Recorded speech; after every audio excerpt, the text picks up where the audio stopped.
नमस्कार, आप देख रहे हैं कंट्रोल इंडिया और मैं हूं विशाल तोमर। दोस्तों, इस समय पर जो मैं मौजूद हूं, मैं अपने कार्यालय में मौजूद हूं, जो हमारा सदरपुर सेक्टर 45 में नोएडा में स्थित है। दोस्तों, इस समय पर हमारे साथ में एक आपको फ्रेम में एक महिला दिखाई दे रही होंगी। उन महिला का आरोप है कि प्रशासन ने और शासन ने उनकी कोई गुहार नहीं सुनी। उनके प्लॉट पे, जो प्लॉट उन्होंने मेहनत करके, पति पत्नी ने दोनों ने मेहनत करी, मेहनत करके एक अपना एक मकान बनाया, एक आशियाना बनाया जिसमें वो अपने परिवार के साथ रहें। पर लेकिन कुछ गुंडों ने और कुछ लोगों ने इनके प्लॉट पर कब्जा कर लिया। कब्जा कुछ इस तरीके से हुआ कि पिछले 12 साल से यह उस मकान के अंदर रह रहे थे, जैसा कि इन्होंने बताया। और कुछ महिला आती हैं, आने के बाद में गुंडई के दम पर इनको प्लॉट से बाहर निकाल देती हैं। जबकि कमाल की बात यह है कि इनका सारा सामान उस प्लॉट के अंदर मौजूद है जिस मकान में ये रह रही हैं, लेकिन फिर भी इनको वहां से निकाल दिया गया। अब पूरा जो मामला है वो हम इन महिला से जानना चाहेंगे, जिनका नाम वंदना है, कि आखिर ये घटना क्यों हुई और किस कारणवश हुई। देखिए, अब हम आपकी बात कराना चाहेंगे। जो महिला है, जो पीड़ित है, जो वंदना है, वही आपको पूरी बात बताएंगे कि आखिर हुआ तो हुआ क्या ऐसा जो आज ये अपने घर के लिए लड़ रही हैं, अपनी गुहार लगा रही हैं शासन प्रशासन से। लेकिन शासन प्रशासन की तरफ से इनको कितनी मदद मिल पा रही है या नहीं मिल पा रही है, अब वो हम पीड़ित खुद ही बताएंगी कि इनको आखिर समस्या है तो है क्या, समाधान मिला तो क्यों नहीं मिला या नहीं मिला। क्या नाम होगा आपका? वंदना कुमारी। वंदना जी, ये जो आपने अभी जो बताया, ये मामला कि आपके प्लॉट पे कब्जा हो गया है, ये किसने करा है और कब हुआ था? आपने रजिस्ट्री वगैरह कब कराई थी उसकी प्लॉट की? मैं 2000 में प्लॉट लिए, जमीन लिए थे। वहाँ पे 14 में मकान बना के हम 14 में रहने लगे उसमें। उसके बाद उसने तब कुछ भी नहीं हुआ था। अब 3 साल से वो मुझे परेशान करने लगे। 3 साल से हम हर जगह भागे दौड़ किए, कुछ नहीं हुआ। अब 5 महीना से वो मेरे को मकान से निकाल के 30-40 बंदे को लेके आया। 30-40 बंदे के साथ आके मुझे बाहर निकाल के फेंक दिया और मकान में ताला बंद कर दिया और बोला, अगर इसमें ढुकोगे तो मैं मर्डर कर दूंगा, यहाँ से तुम चले जाओ। फिर मैंने 112 नंबर बुलाए और चौकी इंचार्ज को बुलाए। बहलोलपुर चौकी इंचार्ज है 63 सेक्टर। तो उसने आए और बोला, तुम कहीं किराए पे लेके रह जाओ और नहीं तो यहाँ से चले जाओ, तुम्हें यहाँ कोई उपाय नहीं है, इसलिए कि नहीं तो 3-4 लाख रुपया दो, मैं तुम्हें अंदर रखवा दूंगा, और नहीं तो यहाँ से चले जाओ। अब उसने, कमला देवी ने पैसा दे रखा था चौकी इंचार्ज को, उसने इसीलिए मुझे वहाँ से बाहर निकाल दिया और हमें कोई हेल्प नहीं किया। फिर हम डीएम के पास गए, उन्होंने जिला अधिकारी से भी हेल्प मांगे, वहाँ भी जमा किए, वहाँ आज तक वहाँ से भी कोई सुनवाई नहीं मिला। फिर मैंने कमिश्नर के पास गए, लक्ष्मी मैडम के, वहाँ पर भी मैंने अपना एप्लीकेशन डाले, हर कुछ किए, लेकिन वहाँ से भी मेरा कोई उपाय नहीं मिला, कोई अधिकार नहीं मिला।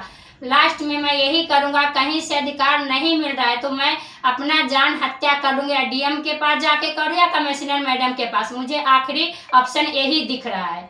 मैंने कैसे मजबूरी कर कर के मैंने मकान लिए, ज़मीन लेकर मकान बनाए थे, और मेरे पति भी दिमागी हालत से सही नहीं है, और ना हमारे बच्चे के भी पैर टूटा हुआ है, वो भी हॉस्पिटल में है, और तब जाके मेरे साथ इतना हत्या हो रहा है, नगा खाता हो रहा है, जो कि मैं अपने बच्चे के भी देखने नहीं जा रही मकान के चक्कर में। मुझे अन्याय चाहिए। मैं इतने मुख्यमंत्री सबसे इतने निवेदन करती हूँ कि मुझे इसे अन्याय देने की आवश्यकता कीजिए। देखिए, आपने अभी सारी बात सुनी। देखिए, ये जो मामला जो है ना, ये एक अवैध है, और महिला को, एक अकेली महिला को किस तरीके से प्रताड़ित किया गया। प्रताड़ित होने के बाद में महिला परेशान हुई और लगातार उसको धमकियां दी जा रही हैं कि हम तुझे मार देंगे, अपने मकान को तू छोड़ दे। यह जो पूरा जो मामला है, यह हमारे ऑफिस में आए थे, और ऑफिस में जो आए थे, एक हमारे नेताजी हैं जो बरौला में रहते हैं, शैलेंद्र सिंह राघव, जो गौरक्षा दल में इस समय पे प्रदेश कार्यकारिणी में शामिल हैं। अब हम उनसे बात करना चाहेंगे कि उन्होंने आखिर इस महिला के लिए क्या किया, क्या नहीं किया, क्या शासन प्रशासन की तरफ से जो बड़े बड़े दावे किए जा रहे थे क्या वो पूरे हुए या नहीं हुए।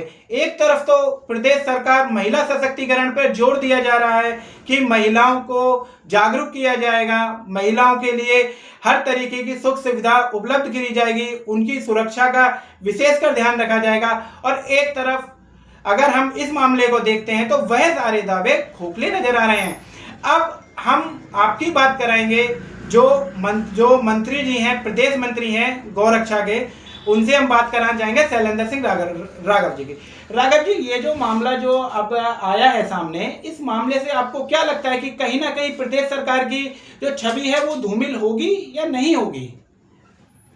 देखिए, माननीय मुख्यमंत्री जी ने एक प्रभावी तरीके से सभी प्रदेश के जितने भी जिलाधिकारी हैं और वरिष्ठ अधिकारी हैं सभी के लिए अवगत करा चुके हैं इस मामले को लेकर के कि अगर कहीं पर कब्जा की अगर ऐसी शिकायतें मिलती है उस पर तत्काल प्रभाव से उसकी सुनवाई की जाए प्रभावी तरीके से। लेकिन नोएडा गौतम बुद्ध नगर में यह देखा जा रहा है आए दिन ऐसी शिकायतें मिल रही हैं जिसका कोई निराधार नहीं है, और जो गरीब तबके के लोग हैं जो दूर दराज से आए हुए हैं वो पता नहीं मेहनत करके मजदूरी करके किस तरीके से अपना एक आशियाना बनाते हैं, और उसके बाद में यहाँ के कुछ दबंग व्यक्ति लोग और उन्हीं मकानों पर कब्जा करने की कोशिश करते हैं। देखिए, प्लॉट हुआ, वो मकान बना, मकान होने के बाद में उस मकान पर कब्जा हुआ।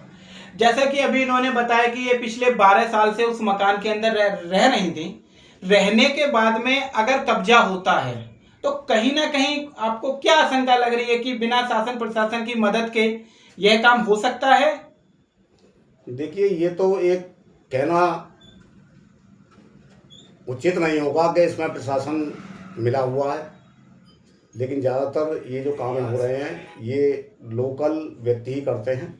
और आज आप देख रहे हैं वंदना जी का ऐसा ही मामला है। ये मेरे पास एक मेरे परिचित थे, उन्होंने मेरे पास भेजा था, और मैं स्वयं वंदना जी को लेकर के डीएम साहिबा के पास, वेदा रूपम जी के पास इनके प्रार्थना पत्र लेकर के मैं खुद स्वयं पहुंचा था। इनकी शिकायत मैंने स्वयं वेदा रूपम जी को दिलाई थी, और उन्होंने आश्वासन दिया था कि जल्दी से जल्दी इन्हें न्याय दिया जाएगा।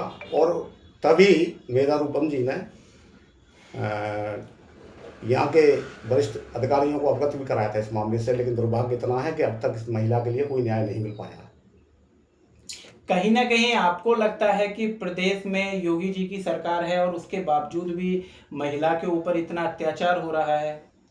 क्या लगता है आपको? जबकि 2027 में हमारे चुनाव आने वाले हैं, चुनाव पे ही बीजेपी बिगुल बजाना चालू कर दिया है। बंगाल में भी बीजेपी की सरकार बन गई है, जहां पर पिछले 15 साल से तृणमूल कांग्रेस का राज था, आज वहां पर बीजेपी विराजमान हो चुकी है।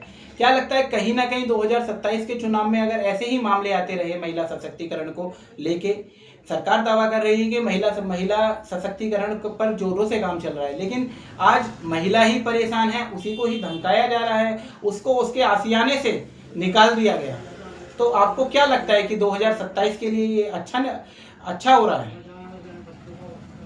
देखो, इस मामले को लेकर के मैं बहुत जल्दी वंदना जी को लेकर के गोरखपुर या फिर लखनऊ माननीय मुख्यमंत्री जी के सामने पेश होऊंगा, और जल्दी से जल्दी इन्हें न्याय दिलवाया जाएगा। अब हम बात करना चाहेंगे वंदना जी से, जिनके मकान पर कब्जा हुआ। पूरा मामला जानना चाहेंगे कि आखिर उनके परिवार में कौन कौन है, कौन जॉब करता है या कितने बच्चे हैं जो पढ़ाई करते हैं। वंदना जी, आपके परिवार में कौन कौन है?